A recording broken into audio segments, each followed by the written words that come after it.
പൊടികളൊക്കെ ഇല്ലേ, നമ്മുടെ മല്ലിപ്പൊടി അല്ലെങ്കിൽ കുരുമുളക് പൊടി പിന്നെ മസാലപ്പൊടി ഇതൊക്കെ ഉണ്ടല്ലോ, ഫ്രിഡ്ജിൽ സൂക്ഷിക്കുകയാണെങ്കിൽ കുറേ നാളിരിക്കും.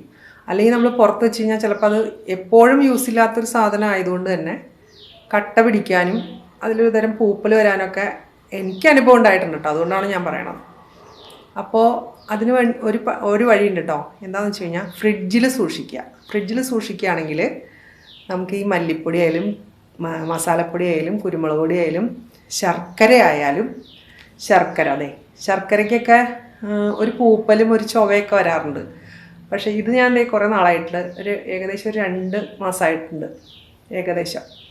ഇത് ഞാൻ ഫ്രിഡ്ജിലാണ് വയ്ക്കണത്. ഇതെല്ലാം ഞാൻ ഫ്രിഡ്ജിലാണ് വയ്ക്കണത്. അപ്പോൾ നമുക്ക് പിന്നെ അതുപോലെ തന്നെ പെരിഞ്ജീരകം അങ്ങനെയുള്ള കുറേ സാധനങ്ങൾ നമുക്ക് യൂസ് ചെയ്യാനായിട്ട്, അതായത് എപ്പോഴും മേടിക്കേണ്ട ഒരു ആവശ്യം വരില്ല.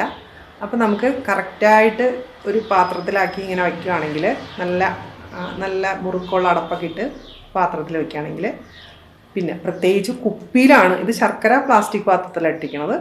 മറ്റേ മസാലപ്പൊടിയൊക്കെ ഞാൻ കുപ്പിയിലാണ് ഇട്ട് വെച്ചിരിക്കുന്നത്. അത് നമ്മൾ ഫ്രിഡ്ജിൽ സൂക്ഷിക്കുകയാണെങ്കിൽ ഉണ്ടല്ലോ കുറേ നാൾ നമുക്ക് യൂസ് ചെയ്യാൻ പറ്റും. അപ്പം ഞാൻ അങ്ങനെയാണ് കേട്ടോ ചെയ്യണത്. ഞാൻ പറഞ്ഞു എന്നേ ഉള്ളൂ. ഞാൻ ഫ്രിഡ്ജിൽ വെച്ചിരിക്കുന്നത് കാണിച്ചു തരാം കേട്ടോ.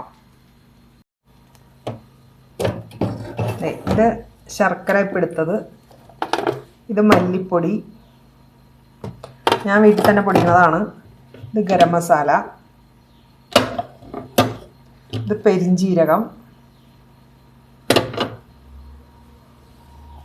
പിന്നെ നമ്മുടെ കസൂരി മേത്തി, ഉലുവയുടെ ഇല ഉണങ്ങിയതില്ലേ, അതൊക്കെ പെട്ടെന്ന് നമുക്കൊരു സമയം കഴിഞ്ഞ് കഴിഞ്ഞാൽ പിന്നെ ഉപയോഗിക്കാൻ പറ്റില്ല. അപ്പോൾ അതിന് വേണ്ടിയിട്ട് ഇതൊക്കെ ഞാനിവിടെ ഫ്രിഡ്ജിൽ തന്നെയാണ് സൂക്ഷിക്കണം.